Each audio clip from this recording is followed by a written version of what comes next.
Clearly didn't pass 8-year-old maths.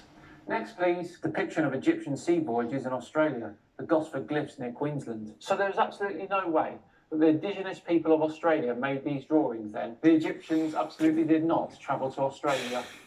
Next, a little... Right, hi friends, today is Fuck off. Fuck off, we had enough of you cunt.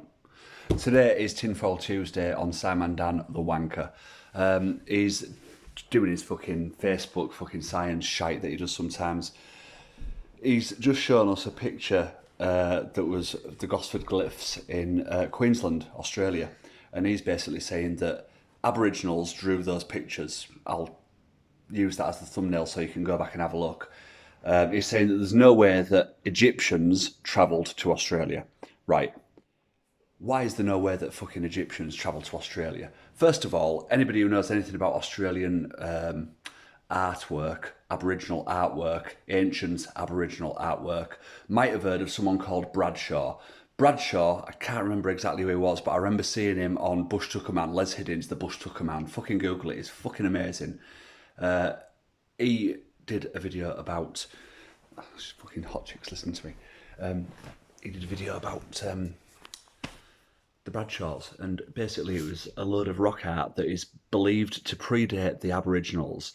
It's that old, it's fucking thousands and thousands of years old, and it depicts people wearing African dress as Aboriginal rock art, most likely drawn by the fucking African people that travelled there themselves. In the same area of Australia, there are boab trees. Boab trees, you might be aware, are a big fucking tree that grows usually in Africa, and it produces a nut, and in that nut it's like a shell, and inside the shell there's a nut that will keep for months and months and months until opened. Now if you were going to travel a long distance, a long voyage, or even a long land journey, if you wanted to look at fucking going down Papua New Guinea and all that shit, you can still get from Africa to fucking Australia,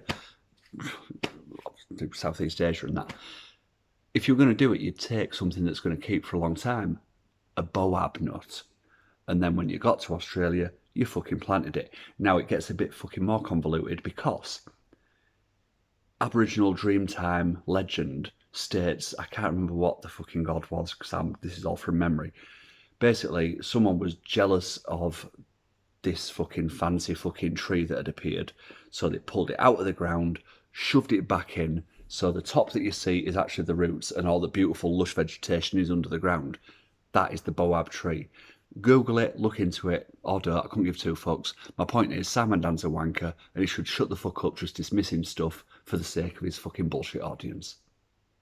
I'm gonna fuck off now. Bye-bye, friends. I just had a wonderful tea, and I hope that you guys did too. Bye-bye, friends. Bye-bye.